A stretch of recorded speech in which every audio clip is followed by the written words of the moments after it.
May mag-amang namatay matapos sumalpok ang sinasakyan nilang motorsiklo sa isang truck sa Maynila. Balitang hatid ni Jomer Apresto. Napahagulgol na lang ang 20 anyos na si Gaudin nang makita ang kanyang tatay at kuya na nakahandusay at wala ng buhay sa Delpan Bridge sa Maynila. Ang mag-ama sumalpok sa likuran ng isang trailer truck habang magkaangka sa isang motorsiklo pasado alas 12 ng hating gabi. Sabi rin po ng mga kapitbahay namin, nag-inuman daw po yun sila. Tapos yung kuya ko yata nagyaya na lalabas yata sa ng papa ko. Ayun, nagmotor sila.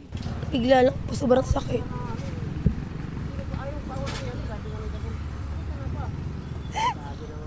Sa kwento naman ng pahinante ng truck, nakapila sila sa tulay papasok ng port area para isauli ang kanilang dalang truck. Kukuha raw sila ng panibagong truck na may mga kargang aircon na ihahatid nila sa Taytay, Rizal. Bigla sir, umuga na lang sir yung truck po. Tapos pagtingin ko po sa side mirror, meron na pong nakabulagta pong nakamotor po sir. Mabilis po siguro po talaga yung takbo sir.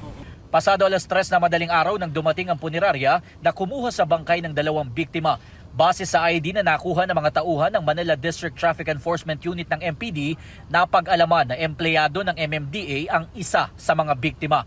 Patuloy naman ang investigasyon sa nangyaring aksidente. Jomer Apresto nagbabalita para sa GMA Integrated News.